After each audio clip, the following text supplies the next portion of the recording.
இன்றைக்கி தினகரன் பேப்பரில் 17 ஆகஸ்ட் 2024 தினகரன் பேப்பரில் பார்க்கும்போது சோழவரத்தை பற்றி போட்டிருக்கான். என் ஊரே சோழவரம் தான். நானே பேப்பரில் பார்த்து தான் தெரிஞ்சுக்கிறேன். திமுக பிரமுகரை கொலை செய்ய முயற்சி, கையெறி உண்டு போட்டு அப்படின்ற மாதிரி கேள்விப்பட்டோம். அதே சமயத்தில் சிறுனியும் ஒரு சில விஷயங்களெல்லாம் அதில் கவர் பண்ணியிருக்கான். 3 இடத்துல இந்த மாமல் கேட்டு இது பண்ண மாதிரி கொலை முயற்சி நடந்துக்குதுன்றது. கையெறி குண்டு இவ்வளோ பக்கத்தில் வந்துருக்குதுன்னும் போது மெட்ராஸுங்களில் பேசுகிறாங்க, கேள்விப்படுறோம். அது city, heart of the city. அங்கேருந்து ஒரு 25-26 கிலோமீட்டருக்கு அண்ணாண்டியும் போல் வந்துக்குதுன்னா அப்போ சுற்றுலா என்ன நடந்துக்குதுன்னே தெரில.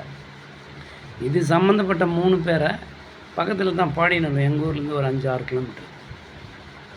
குண்டு கோபின்றான், சுரேஷ்ன்றான், கார்த்திக்ன்றான். அவன் 3 பேரையும் அரெஸ்ட் பண்ணி புழல் ஜெயிலில் இருக்காங்கன்றான். ஆந்திரா